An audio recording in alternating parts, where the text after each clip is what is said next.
Direktur Network and IT Solution PT Telkom Herlan Wijanarko menyebut data yang terkena ransomware sudah tidak dapat pulih atau diperbaiki. Tapi Telkom klaim tengah menyiapkan data cadangan di server atau peladan lain agar sistem bisa kembali bekerja. Herlan bilang saat ini mengidentifikasi data-data yang masih punya cadangan di tempat lain, khususnya data milik instansi pemerintah. Namun jika tidak terdapat cadangan oleh instansi yang menjadi korban serangan, Telkom menyiapkan peladan atau server yang baru. Dan rekan-rekan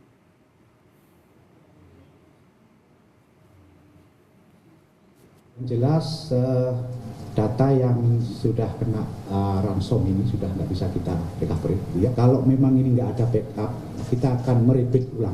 Ya, kita siapkan environment yang baru sebagai pengganti PDS NS2 yang sudah kita kunci. Kita setup ulang, kita hardening, kita implementasikan semua aspek security.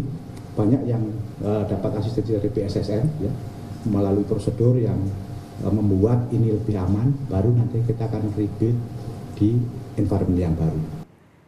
Saudara Kepala Badan Siber dan Sandi Negara BSSN Hinsa Sipurian menyebut sudah memutus akses Pusat Data Nasional atau PDN 2 di Surabaya dengan peladan atau server lainnya. BSSN menyebut sedang memeriksa forensik sampel ransomware yang digunakan untuk menyerang PDN 2 di Surabaya. BSSN klaim telah menyiapkan pusat data nasional di kota lainnya sebagai cadangan data dan saat ini dipastikan aman dari serangan ransomware. Saat ini BSSN bekerja bersama dengan Polri menelusuri rekonstruksi serangan ransomware yang menyebabkan data di peladan PDN Surabaya terkunci atau terenskripsi sehingga tak dapat diakses. BSSN belum bisa menjamin data yang dienkripsi berpotensi dijual oleh penyerang.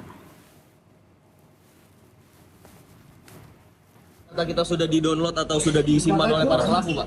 Itu kan sedang kita forensik kan lagi kerja juga terus. Ya.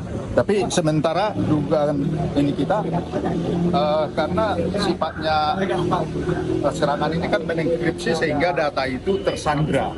Nah, data itu ada di tempat tapi tersandra karena terkunci.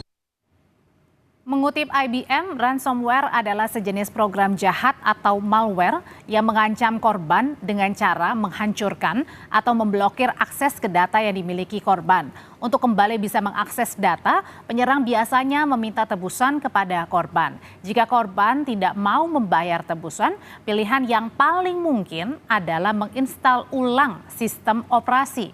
Untuk mengantisipasi serangan ransomware, data penting sebaiknya dicadangkan baik melalui komputasi awan atau cloud maupun melalui diska penyimpanan atau hard disk secara manual. Serangan ransomware varian Lockbit versi ketiga atau ransomware Brainchipper di bulan Juni ini menyerang pusat data nasional di Surabaya. Di dalamnya berisi data-data sejumlah instansi pelayanan publik mulai dari milik pemerintah pusat hingga daerah. Dampaknya 282 instansi pusat dan daerah alami gangguan pelayanan. Salah satunya adalah imigrasi untuk data perlintasan di bandara dan pelayanan paspor.